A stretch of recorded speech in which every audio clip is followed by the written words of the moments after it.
నాకు అసలు జాబ్ చేయాలో తెలియక అయోమయంలో ఉన్నాను. అయోమయంలో అంటే అప్పుడు సారు వచ్చారు. సార్ దగ్గరికి వెళ్ళి కలిస్తే ఇలా చేయమని మంత్రాలు అని చెప్పారు. ఆ మంత్రాలు డైలీ చదువుకుని అలా టైం చెప్పినట్టుగా నాకు బిజినెస్ సెట్ అయింది. అంటే పలానా రోజు పలానా పెడతామని చెప్పారు. అలాగే సారే పేరు చెప్పారు, ఇలా శ్రీజ మ్యాచింగ్ సెంటర్ అని పెట్టమన్నారు. పలానా డేట్లో నీకు సెట్ అవుతున్నారు. అలా ఆ డేట్నే ఓపెన్ చేశాను షాప్ కూడా మచిలీపట్నంలోనే.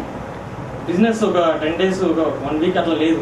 లేకపోతే సారు ఇట్లా రుద్రాక్షలు అవి చెప్పారు, ఈ డేట్ నుంచి ఈ డేట్ వరకు బాగుంటుంది బిజినెస్ అని చెప్పారు. చెప్తే ఆ డేట్ నుంచి కూడా బిజినెస్ చాలా బాగుంది. ఆయన చెప్పినట్టు జరుగుతుంది. అలాగే నెక్స్ట్ మ్యారేజ్ కూడా ఈ డేట్లో అవుతుందని చెప్పారు. ఆ డేట్లో అవుతుందని చెప్పారు. అలా డేట్ అయింది. పలానా వాళ్ళు వస్తారు, పలానా బాగుంటుంది, పలానా జరుగుతుందని చెప్పారు. చెప్పినట్టు జరిగిందండి.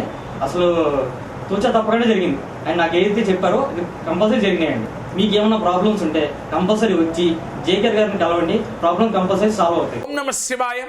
శ్రీమాత్రే నమః.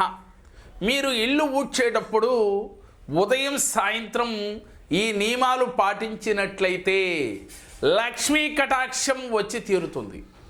ఏమిటి ఎలాగూ అని అనుకుంటున్నారా? మీరు ఉదయం ఇల్లు ఊడ్చేటప్పుడు సింహద్వారాన్ని మొదలుకొని, అంటే మనకి మెయిన్ దర్వాజా దగ్గర నుంచి పెరటులో ఉన్న దర్వాజా, అంటే ఇంటి వెనక దర్వాజా వైపుకు ఊడ్చుకు వెళ్ళాలి. అలాగే సాయంత్రం వేళలో మాత్రం పెరటు దర్వాజా కాడ్నుంచి మన సింహద్వారం అంటే ఎదురు గుమ్మం వరకు ఊడ్చుకురావాలి.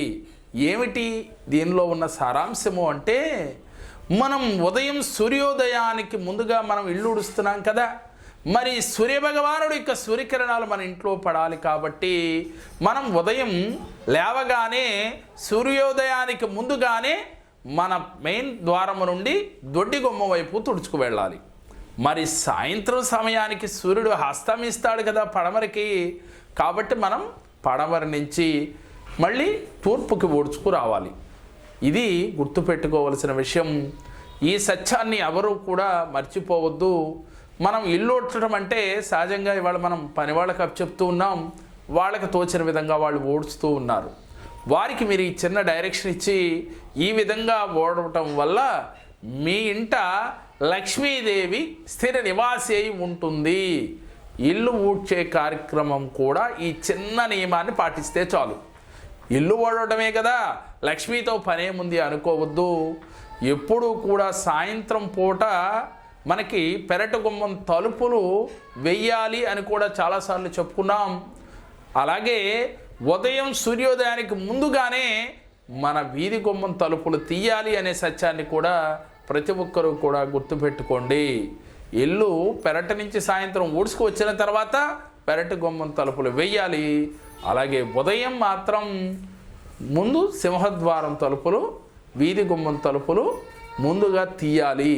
తీసి చక్కగా ఈ చిన్న క్రియ ఆచరించటం వల్ల మనకి లక్ష్మీ కటాక్షంతో పాటుగా ఇంట్లో ఆయురారోగ్య అష్టైశ్వర్య భోగభాగ్యాలు కలిగి ఆ ఇంట్లో ఉన్న వారందరూ ఆనందముగా ఉండగలుగుతారు. ఎందుకనంటే సూర్యభగవానుడి యొక్క కరుణ మన పైన కలగాలి అంటే ఉదయం ఆ తలుపు తీయాల్సిందే.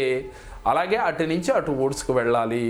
అస్తమించిన తర్వాత ఆ భాగం నుంచి ఈ భాగం వరకు ఊడ్చుకురావాలి. చాలా చిన్న క్రియ కదా, చేసి చూడండి. ఇంట్లో అనారోగ్య సమస్యలు కూడా దూరం అవుతాయని చెప్తున్నారు మన పెద్దలు.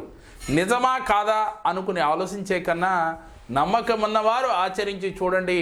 దాని ఫలితం ఏమిటో మీకే అర్థమవుతుంది. మేము చెప్పిన ఈ వీడియో మీకు నచ్చినట్లయితే లైక్ చేయండి, మీ ఫ్రెండ్స్కు షేర్ చేయండి. మా మరిన్ని వీడియోలు మీరు చూడాలి అంటే మా జేకేఆర్ జెమ్ టీవీ, మా జేకేఆర్ భక్తిని సబ్స్క్రైబ్ చేసుకోండి. ఓం నమః శివాయ.